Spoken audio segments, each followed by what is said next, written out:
Twice nominated and a semifinalist for a James Beard Award as Best Chef in the South, Jose Mendin has been rocking the Miami food scene with his masterful creations since opening Pubbelly several years ago.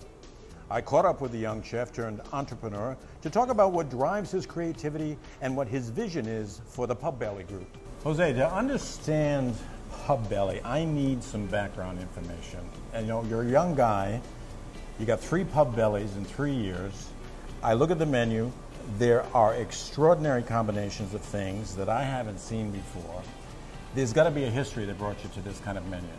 I mean, I think the menu at Pubbelly, especially the original where we're sitting here right now, reflects, my whole career, in terms of flavors and ingredients, and my background and my culture. It's obvious, you have a Hispanic background. But I don't see a whole lot of influence here, although it's obvious when you start to look. One of the first things that pops out to me is Asian. Well, and that's exactly my point. In Miami, even though Miami is not known for Asian culture, there's been numerous Asian restaurants that open in this city that, I think I am I'd say that a factor of that. I learned from those restaurants, and now I can go, open my own restaurant and do my version of it because of what I learned. And you have to always go back to the origin of all the dishes before you create them.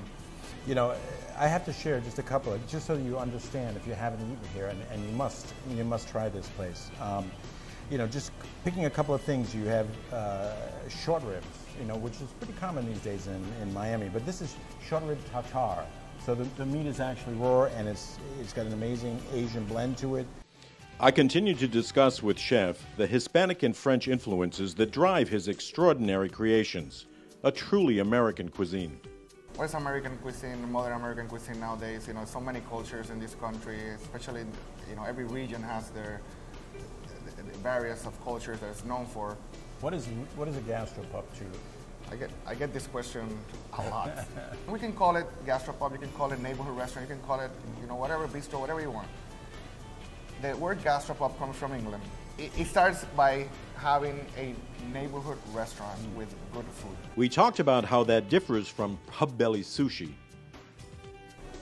We call it a sushi pub instead of a sushi bar. And, we play with the food, and, at the end of the day, we were very happy with the menu. So I decided to check it out.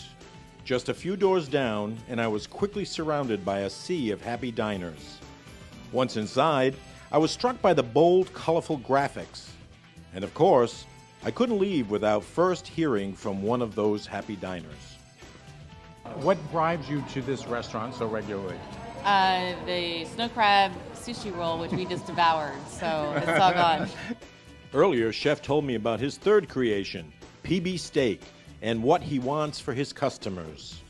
We want you to come here and try, at least 6, 7, 8 different dishes, and we have our way of that we prepare the tickets so you can experience, and taste different flavors and in a fun way. At the end of the day, it's about having fun and having a good time when you're eating. And adding to these choices, PB Steak becomes Taco Belly at lunchtime, so we had to check that out too. We have 2 beautiful women right here having lunch. Could you tell us what you're having today? I'm having a taco with grilled fish in it. And yourself? What do you have? Korean tacos and guacamole. And very how good. were they? Very good. This is the first Korean time? taco is very good. First time? First time having the tacos Having here. the tacos, Yeah, you've been not, here not before. being here. Yes, Yeah, we've been great, here great, before. great.